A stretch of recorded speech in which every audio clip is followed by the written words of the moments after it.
ایک روز حضور نبی کریم صلی اللہ علیہ وسلم نماز ادا فرما رہے تھے۔ ابو جہل قریش کی ایک جماعت کے ساتھ اپنی محفل سجائے بیٹھا ہوا تھا۔ وہاں قریب ہی ایک اونٹ ذبح کیا ہوا پڑا تھا۔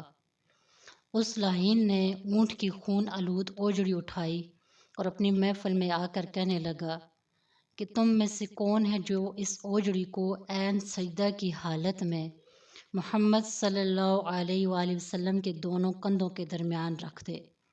سب سے بدترین شخص خطبہ بن مغیظ اس ناپسندیدہ کام کو کرنے کے لیے اٹھا اور اس بدبخت نے اوجڑی حضور صلی اللہ علیہ وسلم کے مبارک کندھوں پر رکھ دی۔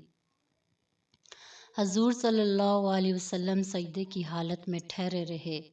یہ دیکھ کر کفار ہنستے تھے اور ہنسی سے لوٹ پوٹ ہوئے جا رہے تھے۔ ابن مسعود رضی اللہ تعالیٰ عنہ فرماتے ہیں کہ میں وہاں تھا اور دور سے یہ سارا واقعہ دیکھ رہا تھا۔ کفار ہنستے تھے اور میں رو رہا تھا، مگر کفار کے خوف سے کچھ نہیں کر سکتا تھا۔ یہاں تک کہ کسی شخص نے حضرت فاطمہ رضی اللہ تعالیٰ عنہ کو اطلاع دی۔ انہوں نے آ کر آپ صلی اللہ علیہ وآلہ وسلم کے مبارک کندھوں سے اس بوجھ کو اٹھایا اور کفار کو برا بھلا کہا۔ جب نبی کریم صلی اللہ علیہ وسلم نماز سے فارغ ہوئے تو 3 مرتبہ ان کفار کے لیے بد دعا فرمائی۔ آپ صلی اللہ علیہ وآلہ وسلم کی مبارک آنکھوں میں آنسو تھے۔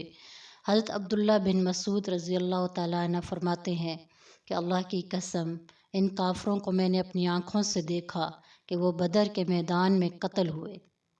عمارہ بن ولید، امیہ بن خلف کے سوا تمام کو کنویں میں پھینک دیا گیا۔